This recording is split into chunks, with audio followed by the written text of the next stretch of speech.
BSc ప్రేక్షకులకు నమస్కారం. జీవన వికాసం కార్యక్రమానికి స్వాగతం.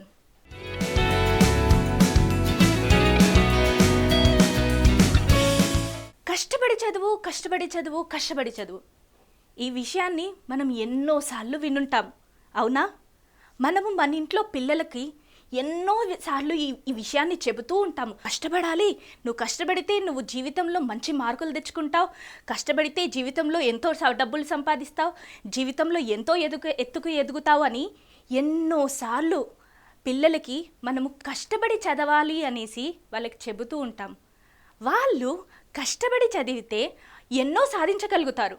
కానీ అదే కష్టానికి ఒక చిన్నపాటి ఇష్టం కూడా తోడవుతే ఆ కష్టం యొక్క విలువ, ఇష్టం అనేది మనకి దానిలో ఉన్న బాధని తగ్గిస్తుంది.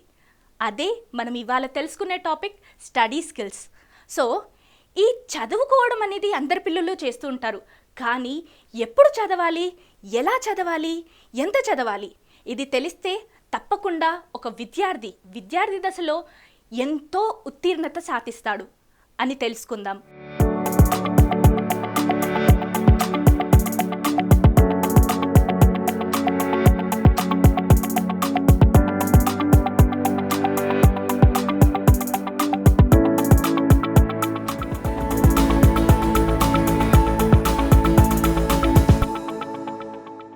విద్య వల్ల వినయం, వినయం వల్ల విధేయత, విద్య వల్ల ఆదర్శం, విద్య వల్ల మనకి సుఖం అన్నీ లభిస్తాయి.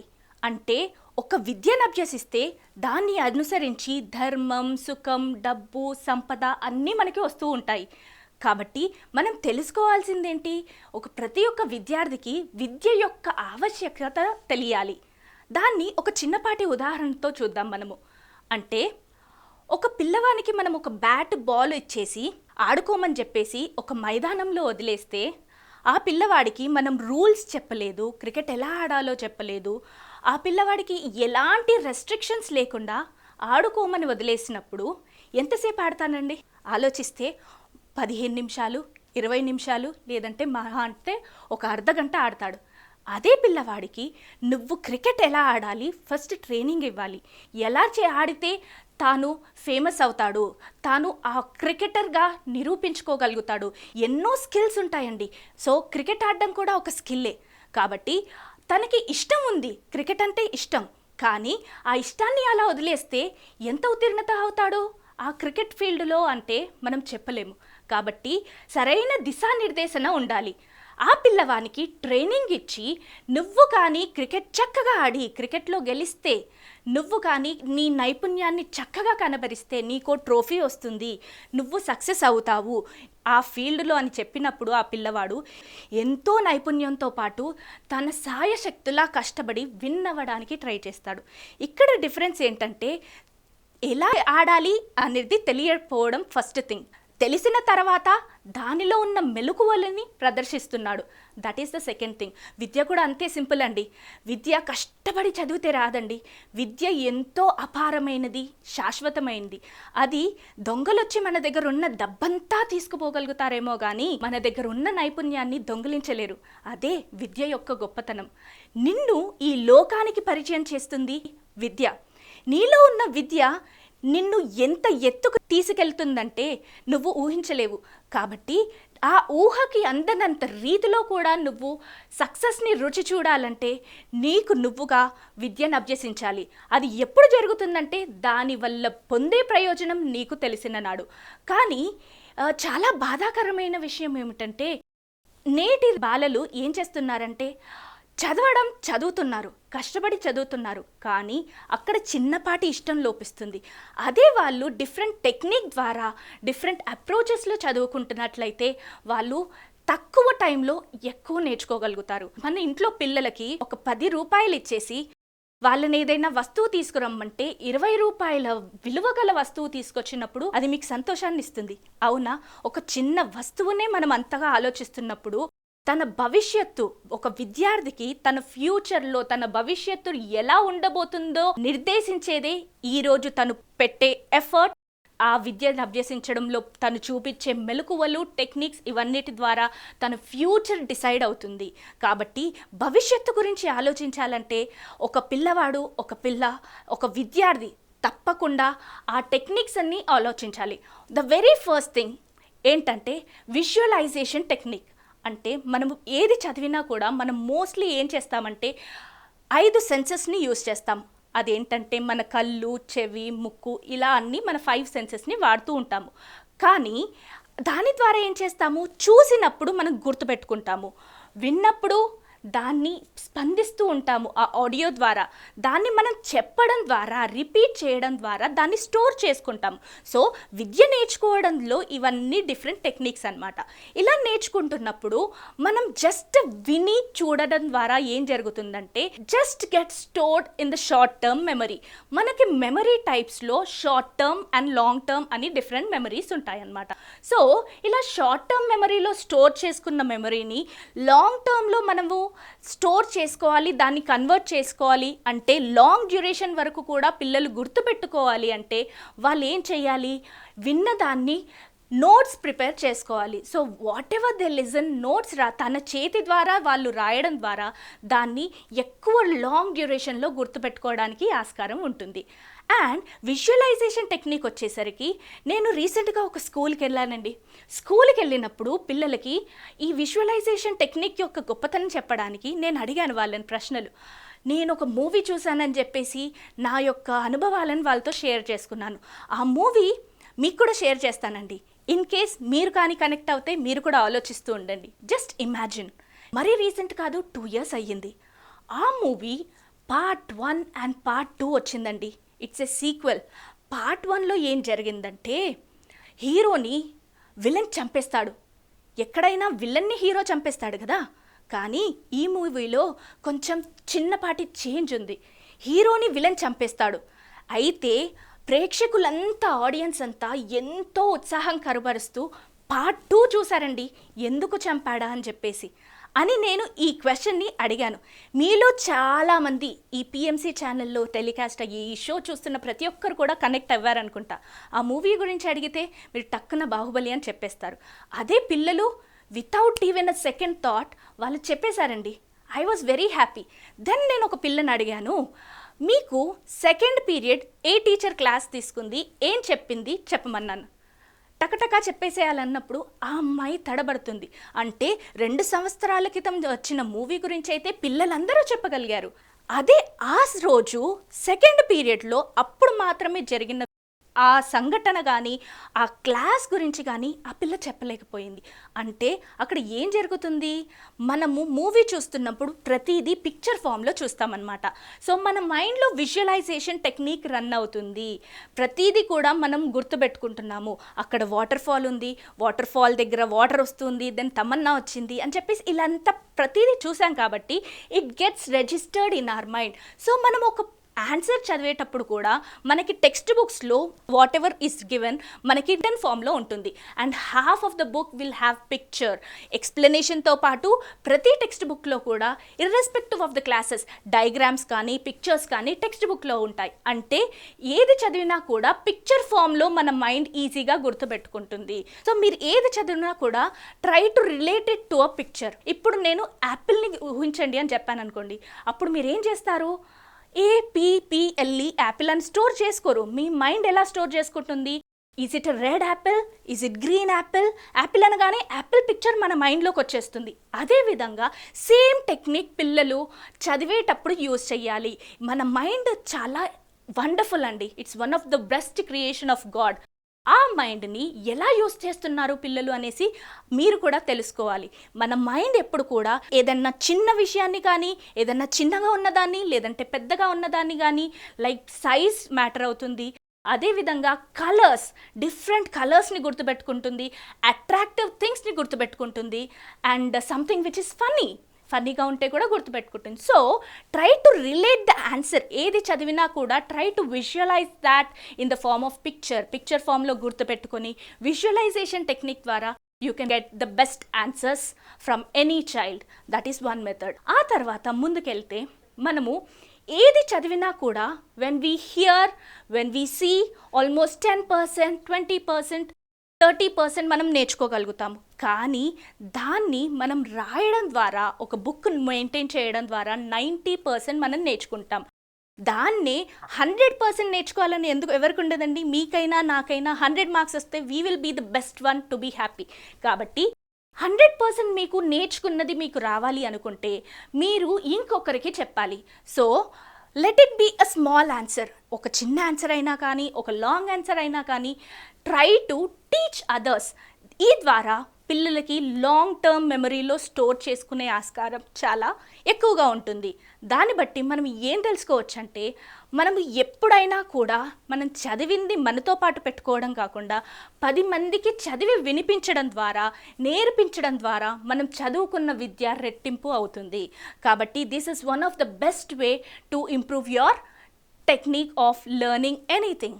ఆ తర్వాత మనము కీ నోటింగ్ గురించి మాట్లాడుకుందాం. కీ నోటింగ్ అంటే ఏంటండి? ఇంపార్టెంట్ పాయింట్స్ అన్నీ కూడా సైడ్ హెడ్డింగ్స్ రూపంలో మీరు నేర్చుకోవాలి. For example, take a big answer. ఆ బిగ్ ఆన్సర్ని ఎంతసేపు బై హార్ట్ చేసేవాళ్ళం, right? In olden days at times నేను కూడా బై హార్ట్ చేసేదాన్ని. Because answer is very important. Teacher important, very important అని చెప్తూ ఉంటుంది క్లాస్లో. కాబట్టి మనం చదువుతూ ఉంటాము, బై హార్ట్ చేస్తూ ఉంటాము. ఇక్కడ ఒక చిన్న స్టోరీ తెలుసుకుందాము. ఒకానొక సమయంలో ఒక రామచిలుక, ఆ రామచిలుకకి ఒక చిన్ని రామచిలుక ఉండేదన్నమాట, తన కూతురు. సో ఆ రామచిలుక, తల్లి రామచిలుక ఏం చేసిందంటే, నువ్వు ఇక్కడి నుంచి ఎక్కడికి వెళ్ళొద్దు, నేను నీకు ఆహారం తీసుకొస్తాను, నేను వెళ్ళి ఆహారం తీసుకుని వచ్చే వరకు నువ్వు జాగ్రత్తగా ఉండాలి, లేదంటే వేటగాడు వస్తాడు, ఎర వేస్తాడు. ఆ ఎర ఏంటంటే ధాన్యాలు. నువ్వు ఆ ధాన్యాలు చూసి మోసపోకూడదు. నువ్వు ఆ ధాన్యం కోసం వెళ్ళావనుకో, నీకు జాలి వేసేసి నిన్ను పట్టుకుంటాడు, నిన్ను చంపేస్తాడు, నువ్వు చచ్చిపోతావు అని చెప్తూ ఉంటుంది. పదే పదే ఆ చిన్ని రామచిలుకకి చెబుతూ ఉంటుందన్నమాట తల్లి రామచిలుక. ఒకరోజు ఇదే విధంగా తల్లి ఆహారం కోసం బయటకెళ్ళింది. అప్పుడు ఆ చిన్ని రామచిలుక ఆలోచిస్తూ ఉంటుంది, అమ్మ వచ్చే వరకు నేను జాగ్రత్తగా ఉండాలి అని చెప్పి ఆలోచిస్తుంది. అప్పుడు ఏం జరుగుతుంది? ఒక వేటగాడు వస్తూ ఉంటాడు. ఆ వేటగాడు ఇవాళ ఏం దొరుకుతుందా, ఏ పక్షి దొరుకుతుందా, ఏ జంతువు దొరుకుతుందా అని ఎంతో ఆతురతతో వస్తూ ఉంటాడు. వచ్చినప్పుడు ఈ చిన్ని రామచిలుక తనలో తను అనుకుంటుంది, అమ్మో వేటగాడు వస్తున్నాడు, వేటగాడు వస్తున్నాడు అని అరుస్తూ ఉంటుంది. అరిచినప్పుడు ఆ వేటగాడు ఆ చిన్ని రామచిలుకని చూస్తాడు. చూడగానే ఆ చిన్ని రామచిలుక ఏమంటుంది? అమ్మో ఇప్పుడు ధాన్యం వేస్తాడు వేస్తాడు వేస్తాడు అని అంటుంది. వెంటనే ఏం చేస్తాడు? తన దగ్గరున్న చక్కటి ధాన్యాన్ని తీసి వేసేస్తాడు. వేసిన తర్వాత ఎరగా వేయగానే అమ్మో నేను వెళ్ళి తినకూడదు తినకూడదు అనుకుంటూనే వెళ్ళి మెల్లిమెల్లిగా ధాన్యాన్ని కొద్ది కొద్దిగా తినసాగుతుంది. ఆ వేటగాడు ఎంతో చలోక్తితో ఏం చేశాడు తెలుసా? వెంటనే దానిపైన ఎర వేసేశాడు, జాలి వేసేశాడు. వేయగానే ఏమవుతుంది? ఈ చిన్ని రామచిలుక చిక్కుకుపోయి అమ్మో ఇప్పుడు నన్ను చంపేస్తాడు, ఈ వేటగాడు నన్ను చంపేస్తాడు అని అనుకుంటూ వణుకుపోతుంది. వెంటనే వేటగాడు ఏం చేస్తాడు? దాన్ని చంపేస్తాడు. ఇక్కడ ఏంటి ప్రాబ్లం? తల్లి రామచిలుక అన్నీ చెప్పింది, చెప్పినా కూడా ఈ చిన్ని రామచిలుక తన ప్రాణాలను ఎందుకు కాపాడలేకపోయింది అంటే, చెప్పింది చెప్పినట్టే చేసింది, కానీ తాను తన సమయస్ఫూర్తి అనేది చూపించలేదు. అంటే ఇక్కడ విద్యకి ఏంటి సంబంధం అని ఆలోచిస్తున్నారు కదండి? అవునండి, పూర్వకాలంలో బై హార్ట్ చేయండి, రట్టామార్ అని మన టీచర్స్ చెప్పారు. చెప్పినప్పుడు మనం ఏం చేసాము? A for apple, B for ball అని చదువుతూ పోయాము. కానీ అది ఎంతవరకు యూజ్ అవ్వింది ఒక్కసారి ఆలోచించారా? ఓకే, ఈ టీచర్ ఇవాళ ఆన్సర్ చదవమన్నప్పుడు రేపటి వరకు మీరు ఆన్సర్ గుర్తుపెట్టుకుంటారు. అది ఎక్కడ స్టోర్ అవుతుందంటే షార్ట్ టర్మ్ మెమరీలో స్టోర్ అవుతుంది. అదే మీరు లాంగ్ టర్మ్ మెమరీలో స్టోర్ చేయాలంటే ఈ key noting is very important. చదివిన ఒక్క ఆన్సర్ అయినా సరే దాన్ని మీ పద్ధతిలో go with your own technique. అందరికీ ఒకే టెక్నిక్ ఫాలో అవుతారు, అందరికీ అది పనిచేస్తుంది అని కాదండి. మీకు ఏ టెక్నిక్ సరిగ్గా ఫాలో చేస్తే ఏదైతే మీకు బెటర్ రిజల్ట్, బెటర్ అవుట్పుట్ ఇస్తుందో ఆ టెక్నిక్ని ఫాలో అవ్వండి. ఆ టెక్నిక్ని పిల్లలకి హెల్ప్ చేసిన వాళ్ళు అవుతారు, పేరెంట్స్ కూడా. వాళ్ళకి హెల్ప్ చేయండి. మీ పిల్లలు ఎలా చదువుతున్నారో గమనించడం యాజ్ ఎ పేరెంట్ ఇంపార్టెంట్. కాబట్టి పిల్లలకి కీ నోటింగ్కి హెల్ప్ చేయండి. సో పిల్లలు సైడ్ హెడ్డింగ్స్ పెట్టుకోవాలి, ఇంపార్టెంట్ థింగ్స్ పెట్టుకోవాలి. చదివింది చదివినట్టుగా, విన్నది విన్నట్టుగా అలా మైండ్లో పెట్టుకున్నది కాకుండా మీరు దాన్ని అన్వయించుకోవాలి. Use your own words, make your own sentences. అలా కాంటెంట్ ఎసెన్స్ పోకుండా మీకంటూ ఉన్న సింపుల్ లాంగ్వేజ్లో దాని ఆన్సర్ని మీరు ఫ్రేమ్ చేసుకొని కీ పాయింట్స్ పెట్టుకొని చదవడం ద్వారా it will be very helpful and long term మెమరీలో, లాంగ్ డ్యూరేషన్లో గుర్తుపెట్టుకోవడానికి చాలా ఈజీ అవుతుంది. మైండ్ మ్యాపింగ్ అంటే ఏంటండి? మైండ్ మ్యాపింగ్ అంటే మనము చదివే అంశం గురించి మనకు ప్రీవియస్గా ఉన్న నాలెడ్జ్ని దాన్ని రిలేట్ చేస్తూ దానికి సంబంధించిన వాటివన్నీ తెలుసుకోవడమే. ఫర్ ఎగ్జాంపుల్, ఇప్పుడు గాంధీజీ గురించి తీసుకోండి. గాంధీజీ గురించి ఒక ఎస్సే రాయమని చెప్పినప్పుడు ఆయన ఎప్పుడు పుట్టాడు, ఆయన ఎక్కడ పుట్టాడు, ఆయన ఏమేం పనులు చేశాడు, ఆయన పాలిటిక్స్లోకి ఎప్పుడు వచ్చాడు, తాను అచీవ్ చేసిన అచీవ్మెంట్స్ ఏంటి, ఇలా ప్రతిదీ మీరు మైండ్ మ్యాపింగ్ చేయగలగాలి. రిలేటెడ్ టు ఇట్ ఇవన్నీ చేయడం ద్వారా మీకు సైడ్ హెడింగ్స్ రావడంతో పాటు దాని రిలేటెడ్ కాంటెంట్ రావడంతో పాటు మీకు ఆ సబ్జెక్ట్ పైన పట్టు వస్తుంది. కాబట్టి this mind mapping plays an important role when you are learning. అదేవిధంగా మనం నేర్చుకునేటప్పుడు ఇష్టాలు మనకి మధ్యలో వస్తాయి.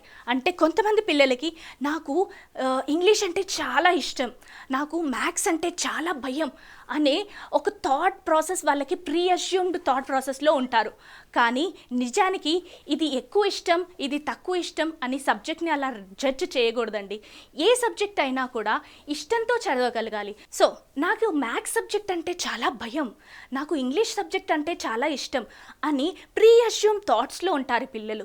అది ఎందుకంటే ఆ సబ్జెక్ట్ పైన ఉన్న అవగాహన ఆ పిల్లలకి అలా ఆలోచన ధోరణి కలిగిస్తుంది. కాబట్టి ఇది ఇష్టం లేదు అని పిల్లలు మీ ముందు చర్చించినప్పుడు యాజ్ ఎ పేరెంట్ మనం ఏం చేయాలంటే ఆ నచ్చని లెసన్ కానీ ఆ నచ్చని సబ్జెక్ట్ కానీ ఏదో గుర్తించాలి. సో మన ఇష్టాలను పక్కన పెట్టేసి పిల్లలు ఆ సబ్జెక్టు పైన ఇష్టం కలిగించే విధంగా టీచర్స్ చెప్తూ ఉంటారు క్లాస్లో. కానీ యాజ్ ఎ పేరెంట్కి కూడా చాలా ఇంపార్టెంట్ రోల్ ఉంటుందండి. సో మీ పిల్లలు పలానా సబ్జెక్ట్ నచ్చట్లేదు, పలానా సబ్జెక్ట్ అర్థం కావట్లేదు అని చర్చించినప్పుడు మీరు పర్లేదురా రేపు చదవచ్చు, ఇంకో రోజు చదవచ్చు అని పక్కన పెట్టేస్తే అది టెంపరరీ సొల్యూషన్ అవుతుందండి. కాబట్టి మీ ఎప్పుడైనా కూడా రూట్ కాజ్ గురించి తెలుసుకోవాలి. ఆ సబ్జెక్ట్ పైన ఆసక్తి ఎందుకు కనబరచట్లేదు, ఆ పిల్లవాడికి ఎందుకు నచ్చట్లేదు, దాని వెనుకాల ఉన్న రీజన్స్ ఏంటి తెలుసుకోగలగాలి. ఎందుకంటే ప్రతి ఒక్క లాక్కి కీ ఉండందే లాక్ ఉండదు, అవునా? అలాగే ప్రతి ఒక్క ప్రాబ్లంకి సొల్యూషన్ లేకుండా ఉండదండి. సొల్యూషన్ ఎక్కడి నుంచో రాదు, ఆలోచిస్తే మన దగ్గరే ఉంటుంది, ఆ పిల్లవాడి దగ్గరే సొల్యూషన్ ఉంటుంది. కాబట్టి help your child in knowing the ప్రాబ్లమ్ని రూట్ కాజ్ను తెలుసుకొని ఆ ప్రాబ్లం లేకుండా హెల్ప్ చేయడానికి parents, teachers, students, it is a triangular process. విద్యని ఎంత చక్కగా అభ్యసిస్తున్నాడో చైల్డ్ తెలుసుకోవాలంటే ఆ ముఖ్య పాత్ర పోషించేది ఆ పిల్లవాని టీచర్స్ అండ్ పేరెంట్స్. సో ఇద్దరు కూడా ఈక్వల్ ఇంపార్టెంట్ ప్లేస్ చేస్తారు. ఈ ఇష్టాలతో పాటు ఫోకస్ అనేది చాలా ఇంపార్టెంట్. పిల్లలు ఫోకస్డ్గా, అటెంటివ్గా ఎంత చదివితే అంత హెల్ప్ఫుల్గా ఉంటుంది అని చెప్పాలి అనుకున్నప్పుడు మీరు ఆ చైల్డ్కి క్రియేట్ దట్ అట్మాస్ఫియర్. ఎప్పుడు కూడా చదవాలని కూర్చున్నప్పుడు select a place where you are away from disturbance. మీకు ఆ రూమ్లో ఎక్కడైతే చదువుకుంటున్నారో అక్కడ టీవీ ఆన్ చేసేసి పక్కన పిల్లలు అరుస్తూ ఉంటే ఇంత డిస్టర్బెన్స్ మధ్యలో పిల్లలు చదవాలి అని ఎక్స్పెక్ట్ చేయడం ఎంతవరకు కరెక్ట్? ఒక్కసారి ఆలోచిస్తున్నారా? కాబట్టి select a secured place away from the noise. ఎలాంటి డిస్టర్బెన్స్ లేకుండా they should pay complete attention. If possible ఒక చైర్ వేసుకొని, chair and table and permanent place, ఆ పర్మనెంట్ ప్లేస్ ఉండడం ద్వారా they can have a regular basis of studies over there. That is a proven technique. ఎక్కడైతే lighting ఎక్కువగా ఉండి ఎక్కడైతే పీస్ఫుల్గా ఉంటుందో పిల్లలు నేర్చుకున్న దాన్ని ఎక్కువగా రీటైన్ చేసుకోగలుగుతారు వాళ్ళ లాంగ్ టర్మ్ మెమరీలో. కాబట్టి help as a good parent, help your children in having a good place, selection of place is very important. దీనితో పాటు ఒక చైల్డ్ చదవడానికి కూర్చున్నప్పుడు 2 గంటలు 3 గంటలు అటెస్టెడ్ చదవడం కన్నా ఒక 25 minutes చదివి ఆ తర్వాత 5 నిమిషాలు బ్రేక్ తీసుకోవడం చాలా ఇంపార్టెంట్. అది నేను చెప్తుంది కాదండి, అది scientist, it's a proven technology told by many of the researchers and scientist. కాబట్టి ఇది పొమోడోరో టెక్నిక్ అనేసి మనందరికీ తెలిసిందే. కాబట్టి దీన్ని ఫాలో చేయడం చాలా ఇంపార్టెంట్. ఆ 5 minutesలో ఫోన్ పట్టేసుకుని మెసేజెస్ ఏమొచ్చాయా, టీవీలో ఏం సీరియల్ వచ్చిందా, కార్తీక దీపం అయిపోయిందా, ఇవన్నీ చూస్తే ఆ చదివిన 25 minutes కూడా it will be in vain. కాబట్టి ఆ 5 minutes ప్రొడక్టివ్గా యూజ్ చేసుకోవాలి.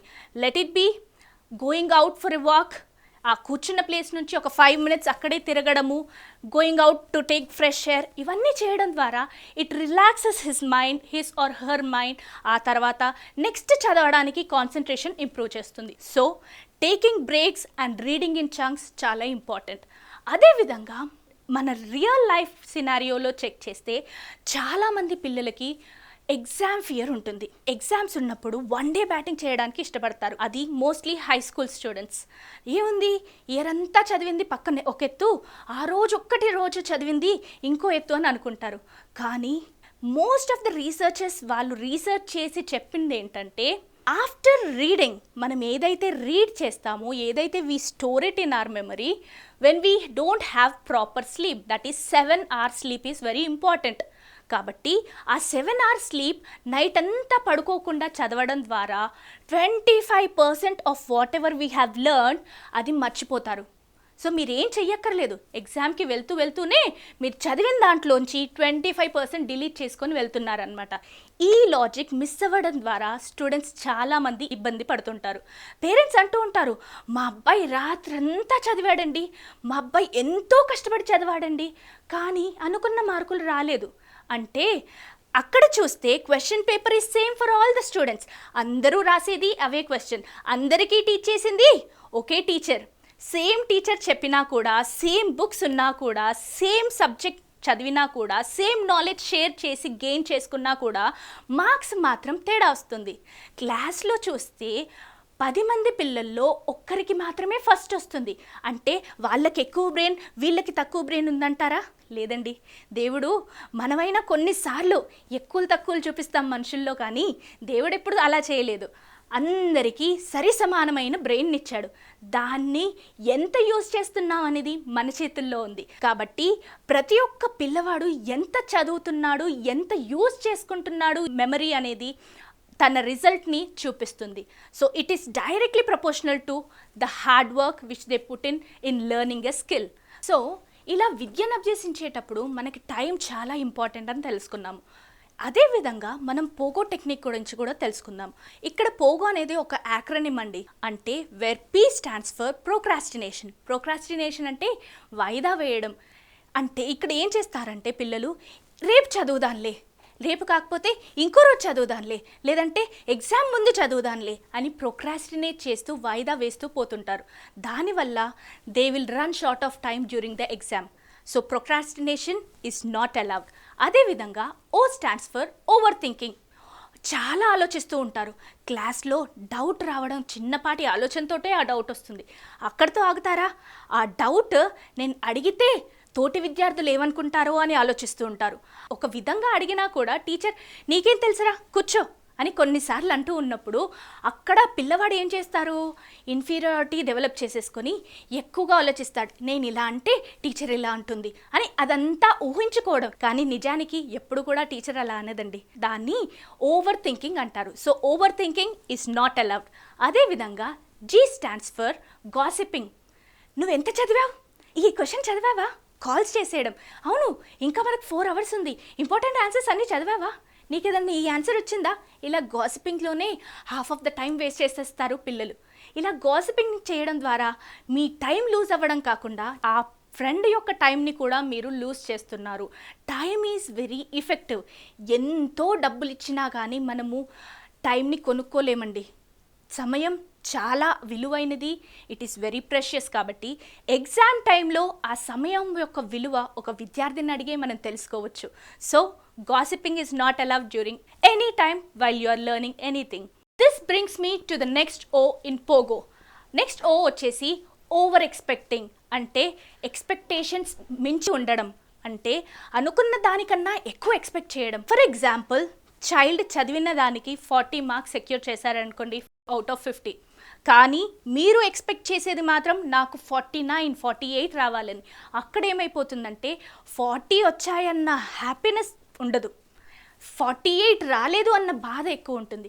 So over expecting is not allowed అండి. కాబట్టి పిల్లలు చదువుతున్నప్పుడు టెల్ దెమ్ దాట్ ఎస్, నువ్వు బాగా చదువుతున్నావు, this time you got 40, okay, next time 45 తెచ్చుకో, ఆ నెక్స్ట్ టైం 48 తెచ్చుకో, you are capable of getting 50 out of 50 అని వాళ్ళకి ఎప్పుడూ కూడా ప్రోత్సహిస్తూ ఉండాలి. It can be a appreciation from a parent or from a teacher. కాబట్టి చదువుకునేటప్పుడు పిల్లలు కూడా చాలా ఆచితూచి ఇష్టపడి ఎంతో కాన్సన్ట్రేషన్తో ఎంతో అటెంటివ్గా చదవడం ద్వారా వాళ్ళు చదివింది ఎప్పుడు కూడా మర్చిపోకుండా వాళ్ళకి లాంగ్ రన్లో యూజ్ అయ్యే విధంగా ఉంటుంది. బెస్ట్ థింగ్ ఏంటంటే cultivate a habit of waking up early in the morning. అంటే ఈ సక్సెస్ అనేది it does not comes to us overnight అండి. ఏదో ఒక రోజు కష్టపడ్డాము నెక్స్ట్ డే సక్సెస్ వచ్చేస్తుంది అంటే అది తప్పండి. కాబట్టి పిల్లలు చిన్నపాటి ఆలోచనలతో, చిన్నపాటి అలవాట్ల మార్పులతో వాళ్ళు విద్యని కానీ అభ్యసిస్తే ఎంతో బాగా మెరుగుపడతారు అండ్ సక్సెస్ని చేరువగా ఉంటారు. కాబట్టి ఆహారపు అలవాట్లు చాలా ఇంపార్టెంట్. ఎగ్జామ్ టైంలో వాళ్ళు ఎలాంటి ఫుడ్ తీసుకోవాలి అనేసి కేర్ కూడా చాలా important. That is should be taken by a parent. And early morning లేవడం కూడా అంతే ఇంపార్టెంట్.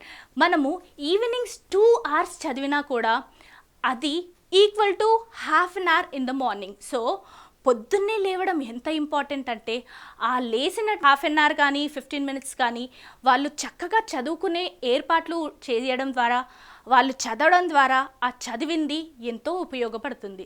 కాబట్టి waking up early is very important. ఆ తర్వాత కొన్ని మార్పులు కూడా చేసుకోవాలి.